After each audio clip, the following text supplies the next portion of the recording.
સુરતમાં શાળા સંચાલકોએ પોતાની જવાબદારીમાંથી હાથ ખંખેરી લીધા છે। સ્કૂલ વાનમાં જતા વિદ્યાર્થીઓના વાલીઓ પાસે ડિક્લેરેશન ફોર્મ ભરાવવામાં આવ્યા છે। બાળકને વાનમાં મોકલવાની સંપૂર્ણ જવાબદારી વાલીઓના માથે ઢોળી દેવામાં આવી છે।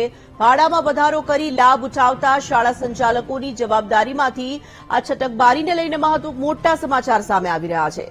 સ્કૂલ વાનના ફિટનેસની ચકાસણી વાલીઓને કરવા માટેની સૂચના અપાઈ। સ્પીડ કંટ્રોલર જીપીઆરએસ સહિતની ચકાસણી કરવાની જવાબદારી પણ વાલીઓના માથે ઢોળી દેવામાં આવી છે। સંવાદદાતા ધ્રુવ જોડાઈ ચૂક્યા છે વિગતો સાથે। ધ્રુવ, સુરતથી જે આ સમાચાર મળી રહ્યા છે, શાળા સંચાલકો કોઈ જ જવાબદારી લેવા માટે નથી સામે આવી રહ્યા, જવાબદારીમાંથી ખંખેરી લીધા છે હાથ। સ્કૂલ વાનમાં જે વિદ્યાર્થીઓને મોકલવામાં આવશે તે તમામ જે જવાબદારી છે તે માત્ર ને માત્ર વાલીઓની રહેશે।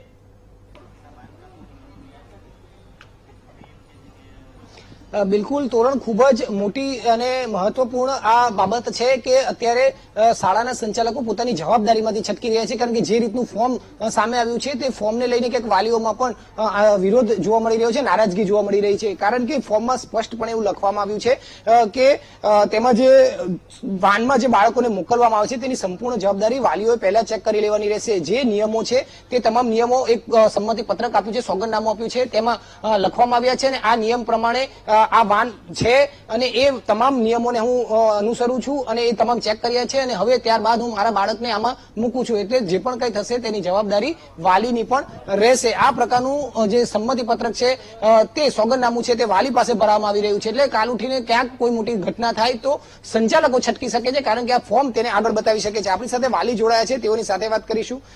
બેન, તમે જણાવશો, જે ફોર્મ ભરાવાની વાત છે, ડિક્લેરેશન, સેલ્ફ ડિક્લેરેશન વાલી પાસે, એને આપ કઈ રીતે જોઈ રહ્યા છો? હવે આ તો એવું થયું ને કે એની જવાબદારીમાંથી એ લોકો છટકી ગયા છે। હવે અમે અમારા બાળકને મોકલીએ છીએ તો ઘરેથી અમે સેફલી એને વેનમાં બેસાડીએ, પછી એ સ્કૂલે પહોંચે ત્યાં સુધી કોની વચ્ચેની જવાબદારી કોની? અમે કોના ભરોસે બાળકને મોકલીએ? અને એ લોકો આ પત્ર અમારી પાસે ભરાવે છે તો અમારી માંગ એવી છે કે સ્કૂલ વાળા બી એટલી જ જવાબદારી લે જેટલી અમારી વાલી લોકોની છે। અને 50% તો વેન વાળા બી આવે જ છે, કેમ કે એ લઈને જાય છે, સ્કૂલ એ છોડે છે, પછીની રિસ્પોન્સિબિલિટી સ્કૂલની છે, પણ સ્કૂલની બી વેન વાળા તરફનું તો એની બી ધ્યાન હોવું જોઈએ ને। અને જે બી રૂલ્સ રેગ્યુલેશન લખ્યા છે એ ફોલો કરે એવી અમારી વાલીઓની માંગ છે। અને પછી કાંઈ બી થાય તો એ લોકો બધો ટોપલો વાલી ઉપર છોડી દે એવું નહીં ચાલે। પછી જો કંઈ વચ્ચે રસ્તામાં થાય તો અમે સ્કૂલને જવાબદાર માનીશું અને વેનને માનીશું, અને અમારી રિસ્પોન્સિબિલિટી અમે વેનમાં બેસાડીએ ત્યાં સુધીની છે, પછીની એ લોકો ઉઠાવવા જોઈએ। એટલે અમને એના રૂલ રેગ્યુલેશન છે એમાં એ બી અમારો સાથ આપે, અમે એકલા જવાબદાર નહીં।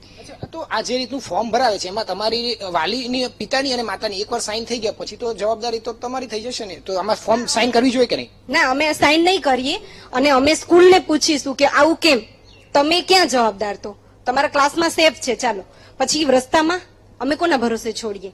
એટલે અમે એવી માંગીએ કે એ બી એટલા જ જવાબદાર અને એટલી જ જિમ્મેદારી લે।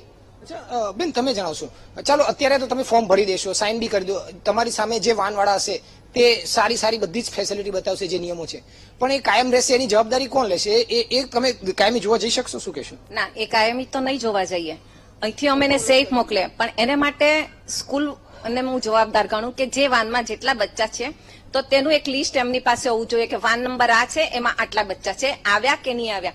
એક દાખલો તમને કહું છું કે એક સ્કૂલનું નામ નથી આપતી, પણ સિનિયર કેજીમાં શનિવારે 2 છોકરા જોડિયા બેઠેલા હતા, વાનવાળા ભૂલી ગયા, બરાબર, સ્કૂલ વાળા સ્કૂલ બંધ કરીને નીકળી ગયા। પેરેન્ટ્સને ખબર પડે છે કે મારું બચ્ચું હજુ આવ્યું નથી, પૂછે છે ડ્રાઈવરને કે ભાઈ કેમ છે, तो हाय ला भूल गया मैं, बराबर। वो जाके स्कूल में देखता है तो वो छोटी सी बाड़ी पे वैसे 2 सीनियर केजी के बच्चे बैठे हुए हैं, स्कूल वाले ने शटर पाड़ के चले गए, कोई ने जिम्मेवारी नहीं ली। जब पेरेंट्स वहां पहुंचे तो देखा अपना बच्चा वहां ऐसे बैठा था, फिर भी नहीं उन्होंने हाथ ऐसे कर दिया कि नहीं वो हमारी जवाबदारी नहीं है। वैसे लास्ट मोमेंट तक सभी बच्चे वान में बैठे हैं कि नहीं, वो एक टीचर रहती है, बार बार करके बिठाती है, देखती है, तो ये भी उसकी जिम्मेवारी है कि आप देखो, जिम्मेवारी आप भी लो, हम भी ले और वान वाले भी ले। બેન તમે જણાવશો, બાળકને તમે મોકલો છો, ચાલો આપણી જવાબદારી આપણે માનીને એક વખત વાનને ચેક પણ કરી લીધી, પણ શું આખું વર્ષ એ પ્રકારનું તમે શરૂઆતમાં જે ચેક કરી છે આખું વર્ષ એ રીતના રહેશે? તમે ચેક કરી શકશો? શું કહેશો? લાઈવ લોકેશન હોવું જોઈએ તો ચેક કરી શકે આખા વર્ષમાં.